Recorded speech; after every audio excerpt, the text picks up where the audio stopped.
पुराने जमाने का नियम था, माताएं जब स्नान करती ना तो कुछ न कुछ बोलती, हर हर गंगे, हर हर गंगे।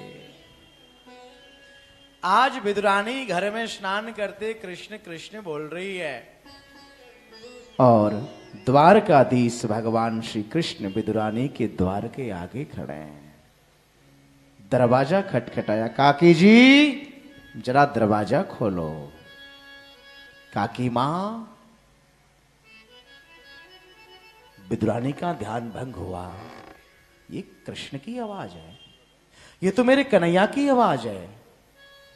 सज्जनों, दौड़ती दौड़ती स्नान करती हुई गीले वस्त्रों में अपने शरीर का भान भूल गई, और शरीर का भान भूल के सीधी द्वारकाधीश का दरवाजा खोला।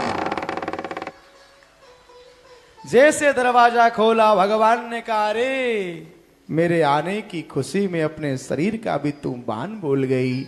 मेरे गोविंद ने अपना उत्तरी वस्त्र को उठाया और उठा के विदुरानी के गले में डाल दिया।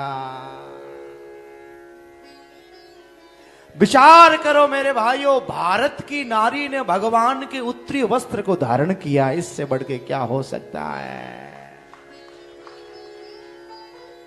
भारत की नारी भगवान का उत्तरी वस्त्र धारण कर रही है। भगवान श्री कृष्ण खड़े हैं और आगे आगे चल रही है विदुरानी, और पीछे पीछे श्री कृष्ण चल रहे हैं। पूरे घर में श्री कृष्ण को घुमाया है। कितने बुद्धिमानी का परिचय दिया, ये नहीं कहा कि इधर चलो उधर, आगे स्वयं चल रही है और पीछे कृष्ण चल रहे हैं।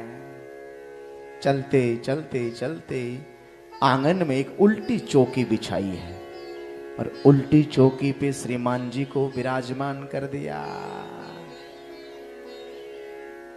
और भगवान जैसे ही उल्टी चौकी पे बैठे, काकी मां मोय भूख लगी है, कुछ खाने की वस्तु हो तो मुझे खिलाओ। विदुरानी ने कहा, प्रभु अभी अभी तुम्हारे काकाजी बाजार गए हैं और मक्खन मिश्री लेके आ ही रहे होंगे, धैर्य धारण करो। कन्हैया ने कहा, नहीं मां, हम अभी लेंगे, आपके हाथों से लेंगे, आपके हाथों से लेना है, अभी लेना है। विदुरानी दौड़ती दौड़ती कंदली वन में जाती है, एक टोकरी भर के केले लेके आई है। भगवान श्री कृष्ण सामने बैठे हैं और विदुरानी, गिरी गिरी सब देत गिरा, छिलका दे श्याम पवन। आहा, गिरी नीचे गिराई है और छिलके खिला रही है। विचार करो, केले की गिरी नीचे गिर रही है, छिलका खिला रही है। प्रभु ने एक छिलका खाया, 2 छिलके खाए, करीबन मैं कह सकता हूं भगवान 10 छिलके खा गए। इतने में विदुर जी ने दरवाजा खटखटाया, हे भगवान सुनती हो क्या।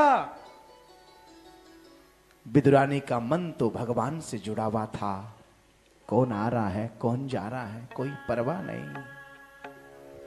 भगवान कृष्ण कहते, काकी मां दरवाजे पे कोई आया है। विदुरानी दौड़ती दौड़ती दौड़ती जैसे ही जाके पतिदेव का दरवाजा खोला, सुन रही हो, श्री कृष्ण आज भरी सभा में कहा, श्री कृष्ण भरी सभा में कहा कि मैं विदुर के घर का भोजन करूंगा। देख, चांदी का पात्र है, इसमें लड्डू रखो, मक्खन मिश्री का भोग रखो, भगवान आने वाले होंगे। विदुरानी ने कहा, हमें तो ऐसा लगे आपने कोई नशो करियो दिखे। क्या बात है? बोले आने वाले हैं, 1.5 घंटे से भीतर बैठे हैं। ओहो, जो आके देखा श्री कृष्ण केलों के छिलके खा रहे हैं।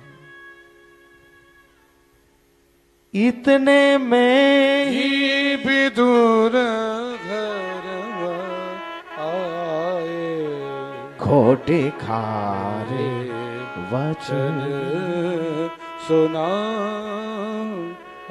कहाँ गई तेरी भावना कहाँ गई तेरी भाव। अरे इस गरीब की विपिन की कुटिया में पहली बार प्रभु का आगमन हुआ, तू केलों का छिलका खिला रही है। विदुरानी का ध्यान भंग हुआ, क्या मैंने छिलके खिला दिए? इतने में श्री कृष्ण का ध्यान भंग हुआ, क्या मैंने छिलके खा लिए?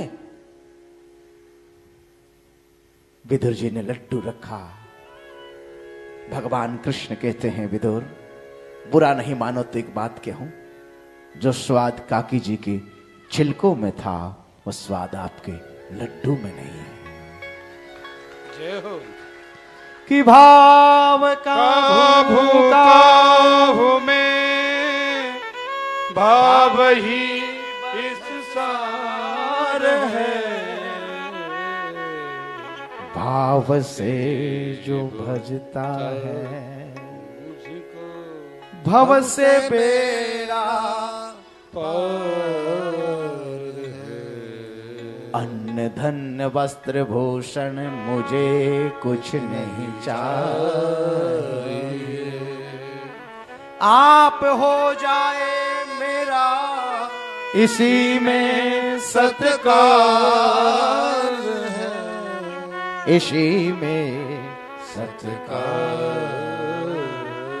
कि भाव बिना सुनी पुकारे मैं कभी सुनता नहीं, और भाव से एक पुष्प भी मुझे स्वीकार है।